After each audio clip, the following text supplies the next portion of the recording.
Olá, gente, eu sou Arnaldo Bon, professor de Física da área de Ciências da Natureza e Tecnologia. Na aula de hoje falaremos sobre a influência da guerra entre povos nas economias nacionais e o desenvolvimento de novas tecnologias para o ser humano durante tempos de conflito. Será que a ciência é sempre usada com ética? Vamos descobrir, vamos lá. Muito bem, primeira coisa que nós temos que compreender, gente, é o quanto a indústria de guerra movimenta o mundo. Por que mesmo em épocas mais tranquilas entre as diferenças dos povos, por que sempre há muito interesse e por que a guerra movimenta tanto a economia mundial? E aí a gente descobre quando a gente vai olhar para os números, gente.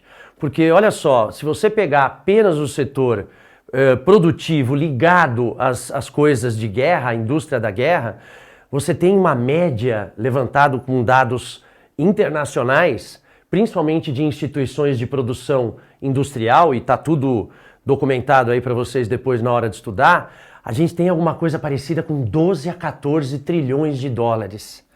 E isso aí não é não é um número é um número anual. Porque se você conversar com seus pais ou com seus avós, durante as duas grandes guerras mundiais, a gente sempre teve esse impacto social muito dentro das nossas vidas. Agora, se você examinar depois da guerra do Vietnã, dos Estados Unidos, lá nos anos 70, depois do problema da Iugoslávia, parecia que o mundo estava naturalmente entrando numa fase sem conflito. Não é o que os números dizem, gente. Todo ano de 12 a 14 trilhões de dólares estão rodando, estão sendo envolvidos em produções de artefatos militares, em manutenção de exércitos e em produção de armas de guerra. Ou seja, grosseiramente, se você for olhar a mídia, a gente não tem uma grande guerra acontecendo nos padrões, é claro, das primeiras e segundas guerras, né? Claro que nós temos a guerra da Ucrânia, muitos conflitos no Iêmen, muitos conflitos lá na África, né? Que está começando a discutir e a brigar com seus interventores coloniais. Mas se você me perguntar, a guerra da Ucrânia, ok, mas aquela guerra de eventos mundiais não ocorre. Não importa. O que eu quero dizer? Mesmo que o mundo pareça quieto, 12 a 14 trilhões de dólares são gastos anualmente há décadas. E aí o que acaba acontecendo? O que acaba acontecendo é que isso nos remete à Primeira Guerra. Claro que de repente você vai discutir assim, Thunder, mas você não vai citar outras guerras? Gente, se você olhar, são 150 mil anos do ser humano na Terra. Eu imagino que nenhum desses anos, nenhum desses 150 mil anos, o ser humano teve uma convivência pacífica. Então é claro que as nossas pesquisas acabaram se concentrando no século XX, no século XIX, no finalzinho do século XIX e século XX. Porque se de repente nós quiséssemos buscar as produções tecnológicas desde o início dos conflitos humanos, provavelmente, gente, a gente chegaria perto do fogo, da alavanca e da cunha, porque até essas ferramentas, né, faz muito tempo a gente não tem condição de julgar, mas se bobeasse, até elas estariam ligadas à produção de conflitos. Então é por isso que eu estou explicando isso, para que você compreenda por que a gente fez esse apanhado só do século XX. Desde as bigas antigas, desde os shields, né, que é os escudos, desde as espadas, desde as facas, desde os talheres. Se você pegar a história do conflito humano, você tem realmente uma ligação do conflito com a necessidade, com a dificuldade e com a produção de tecnologia para a sociedade como um todo. Então a gente preferiu fazer esse recorte mais contemporâneo, mais moderno, e a gente começa a falar da Primeira Guerra, gente. A Primeira Guerra é, de fato, o conflito mundial, não é, que envolveu toda a Europa, envolveu muitos países da África e da Ásia, que acabou por desenvolver as forças aéreas e os exércitos.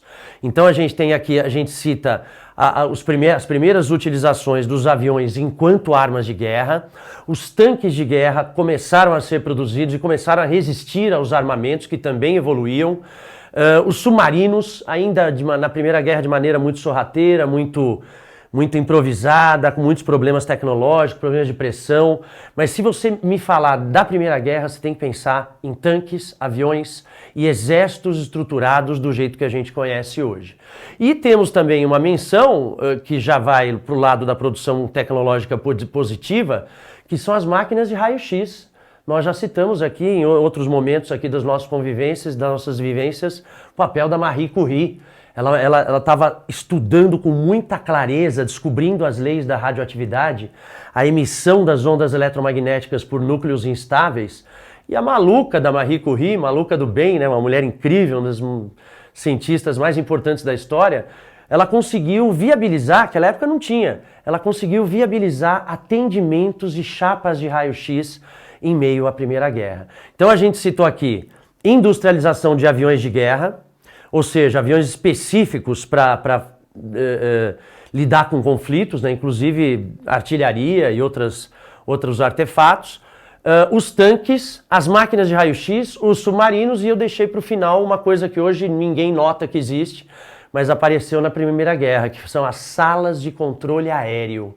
Gente, vocês não têm noção. Você tem medo de andar de avião hoje? Eu também. Antes era muito pior, não havia nem controle. A pessoa chegava, observava o aeroporto, será que dá? Dá, vamos lá! Não havia controle, as frequências de rádio não eram ainda estabelecidas. Então eu diria, aviões na Primeira Guerra, tanques, controle aéreo, máquinas de raio-x e aparelhamento dos exércitos e das aeronáuticas também. Isso citando, digamos assim, aquele primeiro período, né, de a Itália entrou, a Alemanha entrou, Estados Unidos no finalzinho ali também sempre financiando. Então foi um conflito que gerou os grandes exércitos da contemporaneidade. Então quando você fala que a Rússia tem 500 tanques, que os Estados Unidos... Esse costume de massificação da força bélica ocorreu na Primeira Guerra. Agora, entre a Primeira Guerra e a Segunda Guerra, o mundo, para variar, não estava completamente em paz. Aliás, a guerra, ela acaba colocando o ser humano em dificuldade. Daí o desenvolvimento tecnológico, a gente chama isso de singularidade. Mas depois a gente vai discutir também se é só assim que a gente vai para frente, né? Será que a gente precisa só de um conflito para ter uma singularidade, uma evolução? A gente vai mostrar para você que não é bem assim. Então, no período entre a Primeira e a Segunda Guerra, a gente também tem vários desenvolvimentos que depois, inclusive, se mostraram nefastos. Um deles aqui é o aerossol, que é a maneira de fazer com que os gases se expandam adiabaticamente. Você causa uma grande expansão. Então, assim foram inventados os inseticidas, os desodorantes, os perfumes, os aerossóis em geral, misturas de ar com substâncias que são atomizadas no ambiente. Aí você vai falar, mas Thunder, aerossol, desodorante, pesticida para as lavouras, o que isso acabou levando? Gente, os aerossóis são a base, né? Eles foram inventados pelo norueguês Erik Rotten, em 1926, e eles foram utilizados como base de dois outros inseticidas que foram usados em seres humanos. O Agent Orange, o agente laranja, e o gás mostarda na Guerra do Vietnã. Então, o aerossol começou com uma grande aquisição do ser humano em termos de tecnologia, mas depois ele acabou sendo utilizado para a destruição da vida em massa. E não é aquela destruição, toda morte obviamente é ignóbil e injusta, mas é aquela destruição onde as pessoas sofrem durante horas. Então eles lançavam aquelas massas de gás, né, e as pessoas iam se intoxicando. Eles chamavam de slow death, né, morte lenta, imagina. E aquela coisa da perversão humana também, de ficar vendo. Então essa parte é uma parte que acabou gerando tecnologia que acabou indo para o lado negativo. Agora, entre o período entre guerras também, acabou por surgir em 1937, na Lockheed, na empresa americana, os primeiros aviões pressurizados.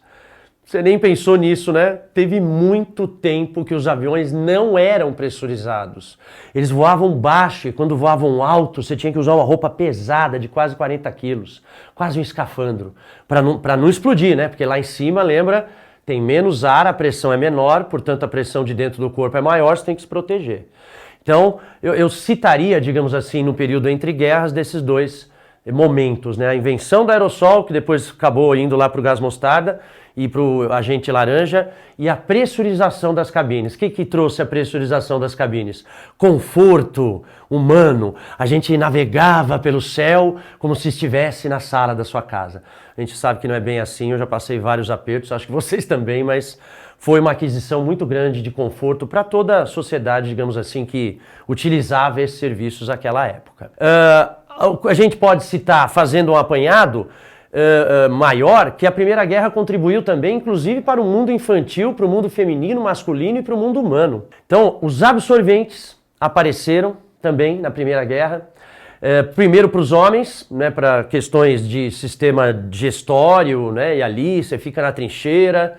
Aí depois acabaram aparecendo adaptações e hoje a gente tem isso como sendo um dos confortos aí no mundo feminino com relação às épocas mensais, né, de hormônios e de menstruação. Então, os absorventes, as lâmpadas ultravioleta, muito utilizadas hoje, inclusive para fazer asepsia de alimentos, né? O zíper foi inventado pelo exército americano, porque as calças eram com botões, e aí esses botões eram muito não práticos, e aí o zíper acabou sendo inventado, era uma maneira rápida de você vestir e desvestir um uniforme. O rádio sem fio, né, juntamente com o controle aéreo, que a gente já tinha citado, as cirurgias plásticas, onde a Marie Curie também contribuiu, acredite se quiser. Havia muitos mutilados, muitas pessoas com perdas de membros, então a cirurgia plástica acabou se desenvolvendo de uma maneira abrupta ali, né, no meio da guerra, mas foi ali que ela acabou se encontrando. E a penicilina também, né, uma das drogas mais importantes aí nos tratamentos de inflamação, de infecção e outros. Então esse período foi bastante prolífico. Solta a vinheta da Hora da Tirinha.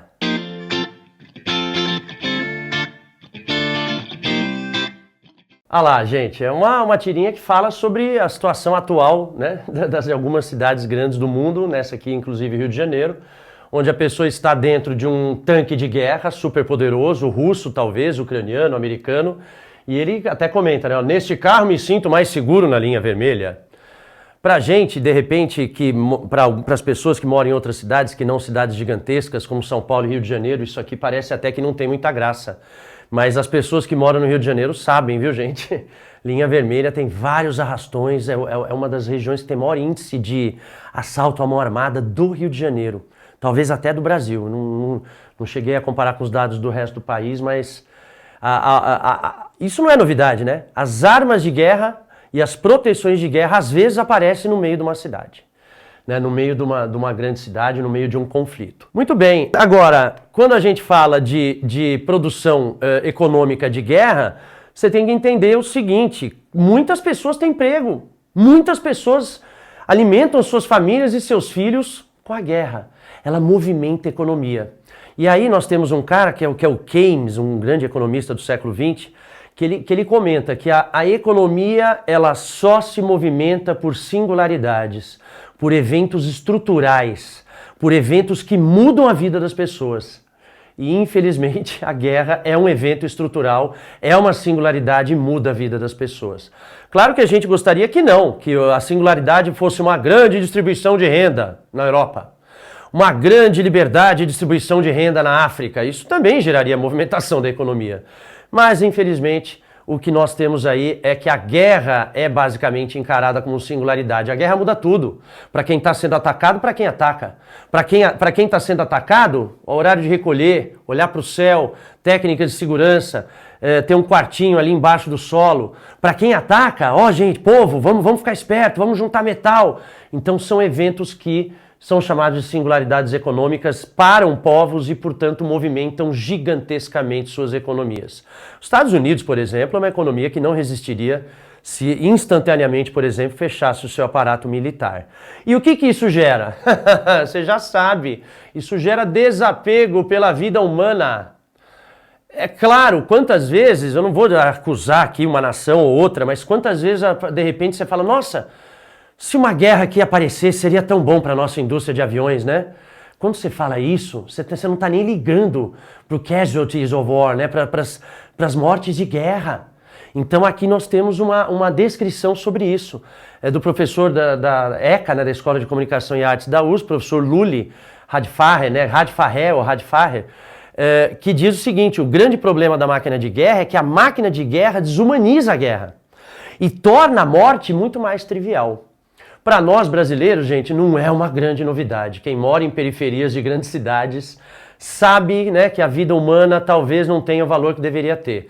Mas isso é algo que é trazido pelas singularidades de guerra. A economia movimenta, a maior parte dos países, atacados e não atacados, movem as suas economias, pessoas trabalham, indústria funciona, mas na hora de você olhar lá, agora, por exemplo, nós estamos vivendo um conflito ali no Oriente Médio, pessoas falam em 10 mil mortos. As pessoas, na Segunda Guerra morreram mais de 20 milhões de russos, 4 vezes o número de judeus, por exemplo, no Holocausto, que também é coisa horrível, horrorosa. Então, esse é o processo que está sendo muito discutido na academia e na universidade. A desumanização da guerra. A guerra passa a ser um instrumento econômico de movimentação de massas econômicas. Ah, mas e as pessoas que se perdem na guerra? E as pessoas que morrem? E as pessoas que ficam sem família? Ah, que coisa. Não há muito essa atenção. Então a gente queria chamar essa atenção, muito pedido aí, viu, por várias provas, desumanização da guerra, perda do valor da vida humana, enquanto valor social, né? Enquanto bem social de uma comunidade. Solta então agora a vinheta do podcast.